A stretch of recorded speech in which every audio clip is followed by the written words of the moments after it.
welcome to WtW2 Wednesday. This is a new monthly series that I'm starting where I introduce you to some of my writing friends and their new releases.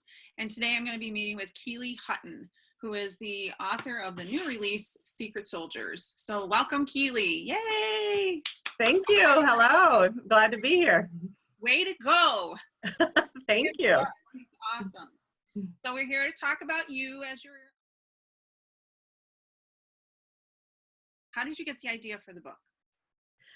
So after my first novel, Soldier Boy, came out in 2017, my editor and I started discussing what I should do for a second novel. And we both agreed that it should be something in the same vein as Soldier Boy. So I started just looking into other conflicts throughout history, in particular looking for the role of children in these conflicts. I wanted to explore that some more. I used to teach 8th grade English, so I knew that there was quite a bit of literature to choose from in young adult and middle grade that wanted to look at some of the wars that we don't delve into as much in our school curriculums. Around the same time, my husband and I were binge watching a show called Peaky Blinders.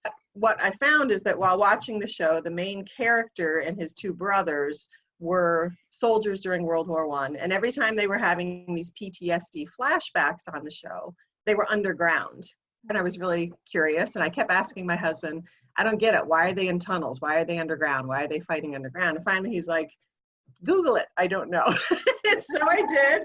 I Googled it and learned that during World War I, because of the stalemate of the trench warfare, that there was an entire secret underground mission of tunnelers on both sides of the conflict, the Allied forces and the Central Forces, that were digging tunnels beneath no man's land, beneath the battlefield, in an attempt to get under enemy's trenches to undermine their lines. Wow. And I was fascinated by it. I tend to be a bit claustrophobic myself, so the idea of being in these really tiny, narrow tunnels while artillery shells are falling on the ground above your head is both terrifying and fascinating. So I started looking into it, and then I also discovered when I started looking into it that during World War I, over 250,000 British boys had lied about their ages to go and fight in World War I. There were underage soldiers in every army, the German side, Canadian, Australian. So I focused on the British soldiers, many of whom then ended up kind of becoming beasts of burden on the front line, either in the trenches or in the case of Secret Soldiers. So that was the inspiration. That I got very excited about it and wanted to learn more. And the more I learned, a story developed from there. You know what that claustrophobic feeling is already, so you're already creating empathy with a character. So what challenges did you face while writing the book? Obviously, the people in World War I, the veterans, were probably already gone by the time you started writing this book. So how did you face these challenges?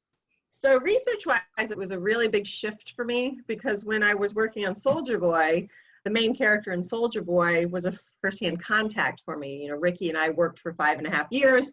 We had conversations. It was his story. So anytime I had a question about even the smallest details, like what type of flowers did his father grow outside of their thatch roof hut, I could message Ricky. He'd give me the answer, and I felt very confident about the answer. When I started researching Secret Soldiers in World War I, there are no surviving World War I veterans. So I had to rely on books and articles and documentaries, British historians who focus on the tunnels and the tunnelers of World War I, and was able to ask them some questions. But the hardest thing for me was that the details were conflicting. So then I would have to research further. And because it's historical fiction, it gives me a little leeway in deciding which facts then to go with for my story. I worked very hard to get it as close to possible with accuracy with the details. How did you find a balance when you were writing those intense scenes?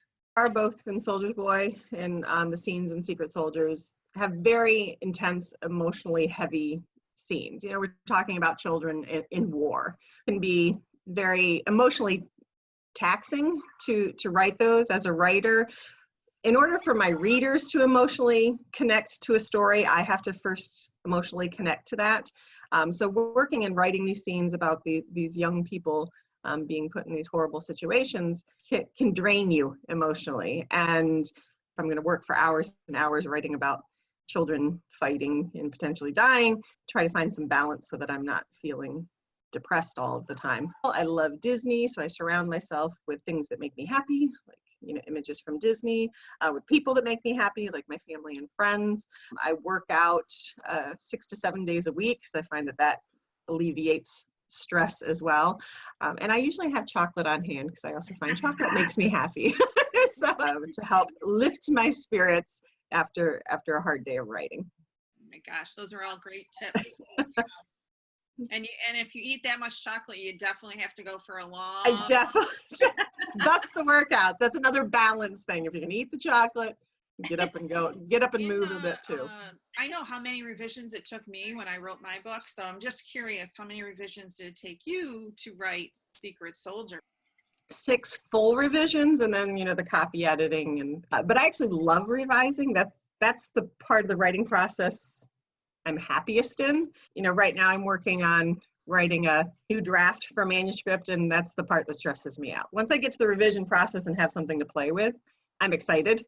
So it's just getting through the writing just so I can revise. I tend to be a plotter. I need to make myself a roadmap when I write, especially when I'm dealing with historical fiction and making sure that I get all of the events actually happened. So I want to make sure historically I have those things correct. So plotting them out helps. I go to the dollar store and get one of these foam poster boards for $1. And I use Post-its. I do a chapter breakdown. And I plot them out. I color coordinate them. So in Secret Soldiers, there were 5 characters, points of view that you follow. Plot those out by color so that I can follow the characters' arcs as well and make sure each character has an arc and doesn't start and end the story as the same character. So this is an older example when I was working on Secret Soldiers. In the revision process, I can move the chapters around on my board. I can see what works, see what doesn't work before I actually sit down with the document. In this one, you can see there's more blue than anything else because that's my main character's color. That's Thomas's color. Those chapters focus on that character's arc at that point. So it's not that he's the only character in those chapters, and other characters may play important roles in the chapters, but it's his point of view, it's his arc that I'm working on the most, his journey at that point. This lets me know I have, like, Frederick in this is purple. Not a lot of purple on there. So when I went into revising, I had to make sure that his arc was pretty steady throughout and not just sporadic. So I do one of those before I write a story, and then it changes. If I use the Post-its, I can take them off, I can put in new ones, I can replace, or I can switch the order of things that happen. But I plot out the whole story before I sit down and actually write much of it. Meet Thomas, the introduction, their first Post-it note, I'll also put down their goal is, what they're hoping to achieve, what's motivating them. It's kind of like bullet points. There's nothing really lengthy writing-wise. This is to give me a roadmap, keeps me focused, it keeps me tethered to what the heart of the story is. But what I'm seeing in Secret Soldiers and what I saw in Soldier Boy are you have just the right way of describing how something looks, making that comparison so that you can actually visualize as a reader what's going on in the story. Well, I think especially when you're taking a reader and putting them in some situation that they themselves have never experienced, in order for them to empathize with the character, you have to immerse them in that scene. And in order to do that, you have to hit on all 5 senses. Let them know, what did it smell like? What did it feel like? What did it look like and sound like? And really for my stories, I say I have 5 characters' points of view that I write from. In my story, the setting for me always becomes a character. And the setting for me is always an antagonist for the characters in the story. So you want to develop that character of setting just as much as you're going to develop your other characters. It gives them a more multifaceted perspective of the situation. You're not just getting it from, a small slice of perspective from one character. You're seeing it from multiple perspectives. And with Secret Soldiers in particular, one of the reasons I chose to write it from so many characters' perspectives is because when I started researching why these boys lie about their ages, leave their families and their secure situations to go fight in this horrible war, they had different reasons. Some of them were so poor that was the better solution. Fighting on the front lines, joining the army was the better option for them. For some, it was glory. They thought it was going to be a very quick war. But let me go prove myself a man. I'm going to go. I'm going to become a soldier. I'm going to fight in this very short war. It'll be great. It'll be over. I'll come home. And that just wasn't the case once they got there. You had other children that were just in really bad situations within their families where, again, fighting in a war was the better option for them. And then you had those who were going out of a sense of duty to family. Instead of just picking one of those reasons to highlight, I chose to write from 4 different perspectives throughout so that you could see each reason these thousands and thousands of boys went to fight and how those reasons then fell apart once they got to the front lines. Can you describe what your ideal writing space looks like? This is my ideal writing space. It used to reek of lacrosse equipment and karate equipment because we just dumped everything in here. I decided for my birthday, make a writing space out of it for myself. A lot of Disney stuff that I brought here made a happy space, although I don't usually work in it. And the reason I don't write in it very often is because I have an amazing little dog named Maximus, who I actually named one of the characters in Secret Soldiers after. And Maximus, when I work, wants to sit on my lap all of the time. He wants to sleep on my lap.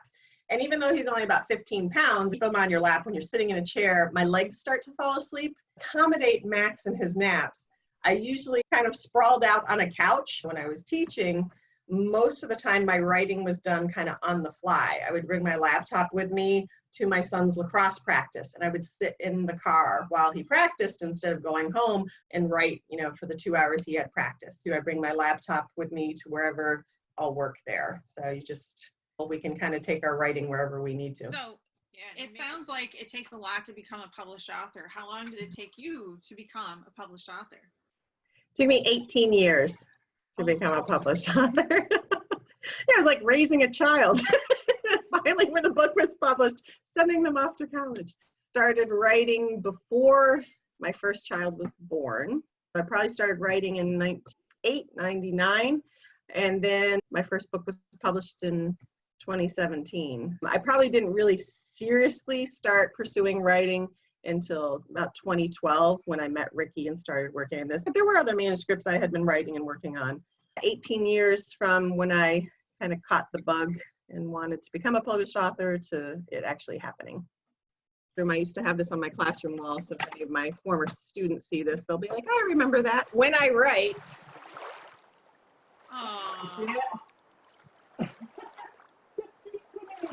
just keep swimming. Just keep swimming. That's my constant reminder. Publishing takes time, and it definitely takes perseverance, and it takes some really thick skin. Not only prepare, but you have to really anticipate rejection because it's going to happen. Just for Soldier Boy alone, it was rejected by 212 agents before my wonderful agent, Samia Roberts, who's fabulous. But you just have to kind of pick yourself up and keep going if it's something that you truly want to pursue. And I really did. I really wanted to become a published author.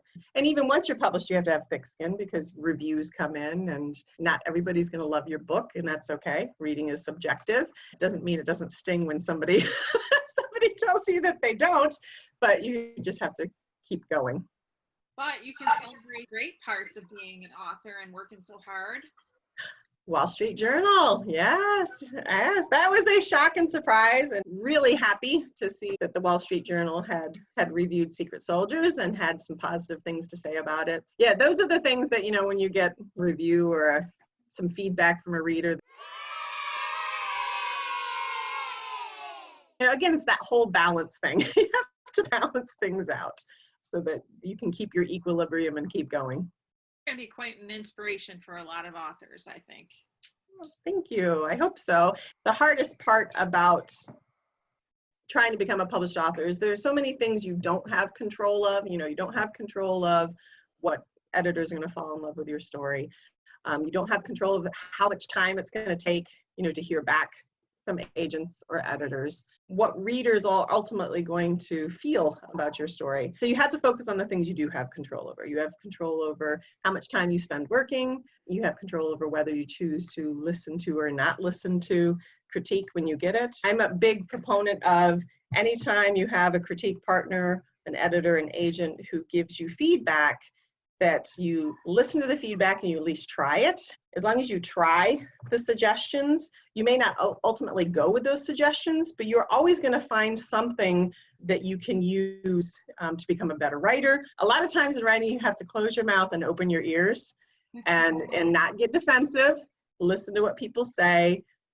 Take some time to think about it. When I get editorial notes, I read the editorial notes, then I put them aside. I don't touch my manuscript to 24 to 48 hours so that I can actually think about, get past maybe the initial like, what? How dare you? And think about what they've had to say and how I could potentially apply that. You have to give yourself time to do that. A lot of times it's shifting gears, and some of the editorial notes that I've received, even like when I was working with my editor on Secret Soldiers, there were big editorial notes. He may come up with an idea that I hadn't thought of, but was a big shift in the story. It takes time to actually think about how you're going to apply that to the existing story. It's kind of a domino effect. Well, if I change this one character storyline, how is that going to affect every other character storyline? So you need to give yourself time to think that stuff out. Everything my editor told me, once I had done it, I was like, yep, you're right. That needed to be done. They're on your team. They're trying to help. They want the story to be as good as possible as well. So we had to kind of take down that initial knee-jerk defensive reaction and listen and think about what they're saying, and then look at the story and think about how those changes could better the story. I think I've got a fabulous team. Wes Adams is my editor, and he's phenomenal. And my agent has done a fabulous job getting all of my stories ready to where they need to be. We're going to end on something that's connected to your title, Secret. Okay. This is revealing a secret. Which one is your favorite character that you wrote? In the story, George is my favorite character. I love all these characters, but George is the one where, I'm really rooting for him because he's kind of the underdog. The other character that has a very, soft place in my heart for is Max, and he's kind of a mystery character, so I won't give any spoilers in that. But because I named him after my dog, I obviously really love the character Max as well. And we did forget to talk about one other thing, a little secret with your book. Something that we've never seen before, or I haven't seen before. Some of the chapters have black writing, black white print instead of this kind of right. The normal. Another brilliant decision by my publishing team and my editor, and we're looking at 5 different perspectives. 4 of them are the 4 boys who are working in the tunnels, and then the 5th character is this young soldier. He's an unnamed young soldier who's actually in the trenches and on no man's land. So you're getting the story beneath no man's land, and then you're getting the perspective of this soldier who's on no man's land. And to give a visual cue to the reader that we're switching from, the boys down beneath to the soldier up on top, they chose to do the black pages with the white writing for the soldier who's not part of that group of 4. And I had never seen that before either, and I was so excited when I saw that. I thought that was a really cool way to give the reader a visual cue, because we didn't title the chapters by the characters' names. So this gives you a visual cue that we're going back to the young soldier in the trenches. So I've been thrilled to be able to talk to Keely about her new book, Secret Soldiers. Keely, thank you so much for spending the time with me. It's my pleasure. I actually did not have Maximus in here for this interview just because he tends to get a little barky. But it was so delightful speaking with you today, and thank you so much for discussing Secret Soldiers with me. Well, thanks so much. Have a great day. You too. Thanks.